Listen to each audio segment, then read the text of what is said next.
back to The Bright Side. Macy here, The Bright Side Girl, and today we're going to be doing my March reading wrap-up. Again, really late on posting this video, even though it's going to be incredibly short. I got a little bit behind there with Galaxy-a-thon, so fingers crossed that won't happen with the next readathon. But I have a few books that I wanted to share with you guys. So this is technically part 2 of my March reading wrap-up. Since Galaxy-a-thon started pretty much the beginning of March, I made a little error in my February reading wrap-up where I included the first couple books that I read in March because I was thinking of everything before Galaxy-a-thon as February, but there were a couple things I read in the very beginning of March, the 5 days before Galaxy-a-thon, that I accidentally included in my February reading wrap-up, so this reading wrap-up is going to be a little shorter. But the first part of my March reading wrap-up was for Galaxy-a-thon, my space sci-fi themed readathon, so I will link that up in the cards. It was going to be everything I read for those 2 weeks, lots and lots of space themed books. So this is part 2 and it's going to be everything that I read after Galaxy-a-thon, and I didn't get a ton in because I tend to slow down just a little bit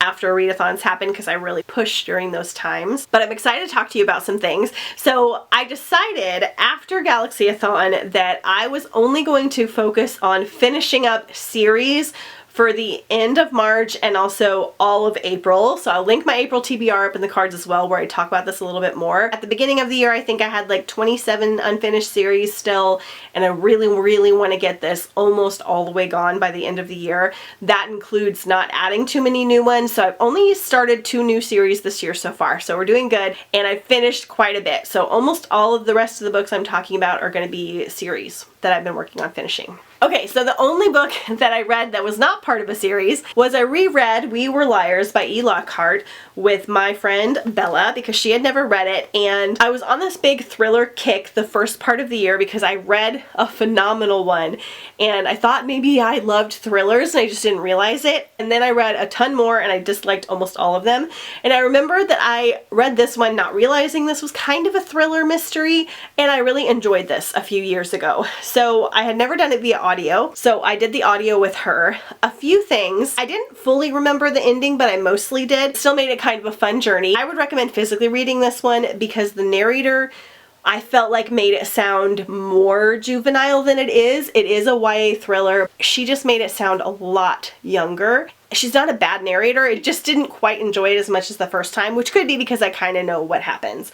What I do really love about this one is that we have an unreliable narrator. There's this beautiful private island with this distinguished family, and then we have this girl that's damaged and her whole like friends and this boy that she's like interested in, and they're very wealthy and privileged, and then something happens to her family, this group of friends, this boy she's interested in, and you're following after the effects. She has something going on with her brain where she can't remember everything. You're hearing the story from her, but she doesn't really know what's going on, and you're getting bits and pieces and trying to figure out what happened while you're learning about the family. I think I liked that this one was so short because you didn't get too intense and in-depth into like the drama of everything, even though it is very dramatic. And I liked that in between some of the chapters, he kind of tells these little fairy tales that somehow connect to the original story. It'll be like, there was a rich kingdom and the king and the queen gave birth to a mouse and they did not want the mouse, and they have this whole little fairy tale. I really liked that. The ending to this one's really good. I feel like it's surprising. I think upon rereading I gave it like a 3.5. It does have a lot of those darker elements that I don't always love, and everyone's pretty unlikable, but I am glad I reread it, and I probably will read the new prequel that's out, although I'm not really sure what's going on with that, so we'll see. Okay, so then the first series that I dove back into was the Bloom trilogy by Kenneth Opel, or I think it's called the Overthrow trilogy.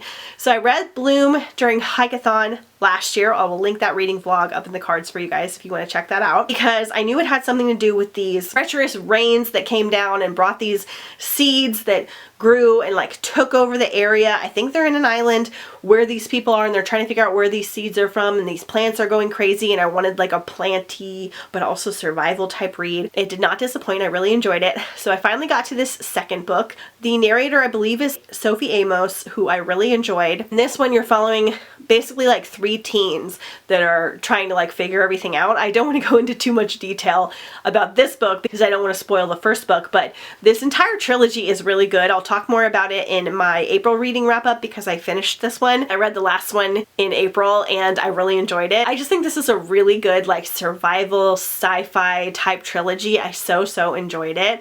So definitely recommend. I think I gave this one 4 stars. Then I finished the Bright Smoke Cold Fire duology. This is Endless Water, Starless Sky.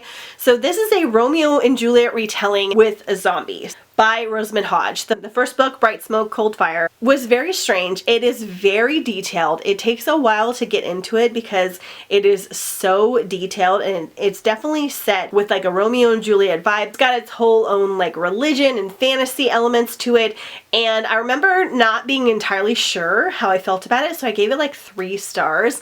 In the second book, I think I actually enjoyed this one more because you kind of are used to the world and everything and the zombies and then the necromancy and all that kind of stuff. And I actually think this is a pretty good duology if you can kind of hang in there and handle how detailed it is and a little bit slower. So I think I gave this one 3.5 stars. I definitely like Cruel Beauty and Crimson Bound, which are her other retelling books, a lot more. But I thought this one was very interesting and unique. Next up, another duology. So this is Megan Shepherd, Grim Lovely's duology. I read Grim Lovely's sometime last year, finally getting to this second book. So in this one, we have a world where there are witches and they create these beasties, which are basically animals that they turn into humans, and they kind of use them to like work for them. And this one witch has this whole house full of these beasties, and you're following Anouk, who is the main beastie for this household. She cleans and cooks and does all these things for this witch, and one day something happens to the witch and she winds up going on like this whole adventure with the other beasties and trying to solve a mystery and all this stuff. This is set in Paris and I really liked the setting. I want to say like in the 1800s. So I really enjoyed the setting. I enjoyed the ragtag team of characters. I enjoyed the overall journey. Again, this is probably like a 3.5, 3.75 duology as a whole, but very unique, very different. You kind of get attached to certain characters. It has just a really unique premise with the beasties being like human-like animals. Again, I definitely enjoyed other things by Megan Shepherd more, but I thought this was a fairly decent duology, and again, pretty unique. Those were all the audiobooks I read, and then I did 2 physical reads. So I finally finished Nil Unlocked by Lynn Matson. I started this one in the fall and then I put it aside. Well, I started this in like late summer in August, and then I put it aside when fall came because I wanted to read all the spooky vibes. So this is the second in a trilogy, the first one being Nil, and on this one there is an island where these kids randomly show up and they figured out that they have 1 year to get off of this island or they wind up dying. And there's all these rules that they're learning along the way. It's got survival-ish elements. This is a good one for hike-a-thon if you're looking for something island survival related. This trilogy is one of my favorite survival reads ever. So I finally finished this one. I don't know why it took me so long to finish. So I was told these are all standalones. You can read them individually. I would not recommend that, as is usually the case with me. While this one does follow new characters, it's set in the future and there are a lot of things that you wouldn't know if you hadn't read the first book. It's not set that far in the future either, just like a few months. And then the third book that I'm currently reading is directly after this one. So they definitely should be read in order. I did enjoy this one. Again, I think I gave it like 3.75. I'm actually enjoying the third one, like I think the most, because you're uncovering more about the island and whether there's magic and what's really happening. But overall, just a really fun survival island themed trilogy. And then lastly, I read The Genius by Leopold Gout. So I read this one because I have the second book. I got the second book from Dollar Tree and I went and got this one from the library. And I wanted to read it because I wasn't sure if it was space galaxy themed or not. So I started this one actually before Galaxy-a-thon. I also liked that it has some like different formatting and stuff in here. We get like some pictures of things and like overall it's just a fun visual book. However, I felt like the things that were in here didn't really change my experience the way that it did with some other books that have this unique formatting like Illuminae and Night Film. So in this one, we're following these like really technological smart kids all in different parts of the world, and they are invited to do this game where they compete with other technologically smart kids to win a prize. It's hosted kind of by this like tech genius guy. There are 3 kids in total and they all each have their unique like problems and situations happening with their lives, and their stories are pretty interesting. Overall, the writing style for this is kind of strange, and it kind of took me out of the story. Something about it didn't fully connect me, and it didn't quite capture my attention enough to want to read the second one, even though it leaves off on a cliffhanger. I do really like that they add this kind of stuff in. I just wish it had added more to the story. This was, again, like a 3.5 star, not a bad book. I think some people would really like it. I feel like middle graders will probably like this more, even though it technically is YA. But I checked it out, found out it wasn't Galaxy themed, so I didn't wind up reading this for the readathon.